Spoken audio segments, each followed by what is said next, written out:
الحمد لله وسلام على عباده الذين اصطفى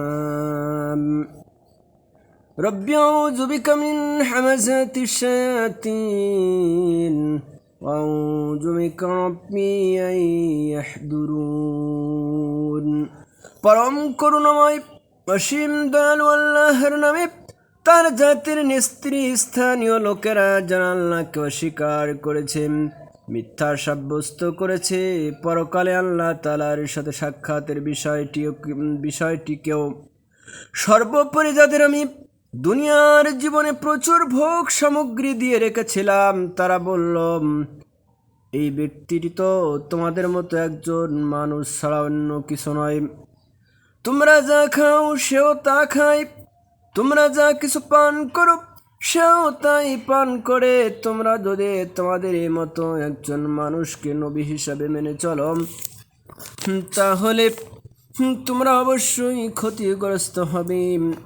এই ব্যক্তিটি কি তোমাদের সাথে এই ওয়াদা করছে যে তোমরা যখন মরে যাবে, যখন তোমরা মাটি ও হাড্ডিতে পরিণত হয়ে যাবে, তখন তোমাদের সবাইকে কবর থেকে আবার উঠিয়ে আনা হবে। আসলে তোমাদের সাথে যে বিষয়ের ওয়াদা করা হচ্ছে তা অসম্ভব। তারা বলল, কিসের আবার পুনরুত্থান? দুনিয়ার জীবনই হচ্ছে আমাদের একমাত্র জীবন। আমরা এখানে মরব, এখানেই বাঁচব, আমাদের কখনোই পুনরুত্থিত করা হবে না। নবুয়তের দাবিদার এই ব্যক্তিটি আল্লাহর উপর মিথ্যা অপবাদ দিচ্ছে। আমরা তার উপর বিশ্বাস স্থাপন করব না। সে আল্লাহ তাআলাকে বলল, হে আমার প্রতিপালক, এরা যেহেতু আমাকে মিথ্যা প্রতিপন্ন করেছে, তাই তুমি আমাকে সাহায্য করো। আল্লাহ তাআলা বললেন, অচিরেই এরা নিজেদের কর্মকাণ্ডের জন্য অনুতপ্ত হবে। অতঃপর একদিন মহাতাণ্ডব এসে তাদের উপর আঘাত আনল। আমি তাদের সবাইকে তরঙ্গতাড়িত আবর্জনা স্তূপ সদৃশ বস্তুতে পরিণত করে দিলাম। জালেম সম্প্রদায়ের উপর আল্লাহর শাস্তি নাজিল হোক। তাদের ধ্বংসের পর আমি আরো অনেক জাতি সৃষ্টি করেছি। কোনো জাতি তার নির্দিষ্ট কাল যেমন ত্বরান্বিত করতে পারেনি, তেমনি তাকে কেউ বিলম্বিত করতে পারেনি। অতঃপর আমি একের পর এক রাসূল পাঠিয়েছি। যখনই কোনো জাতির কাছে তার রাসূল এসেছে, তখনই তাকে তারা মিথ্যাবাদী বলেছে। অতঃপর আমিও ধ্বংস করার জন্য তাদের এক একজনের পিছনে ক্রমিক নাম্বার লাগিয়ে দিয়েছি।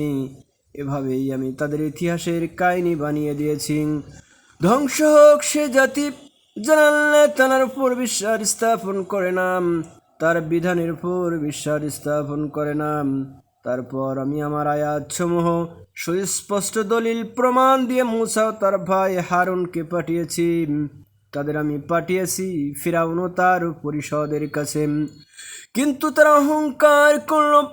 তারা ছিল একটি নাফরমান জাতি।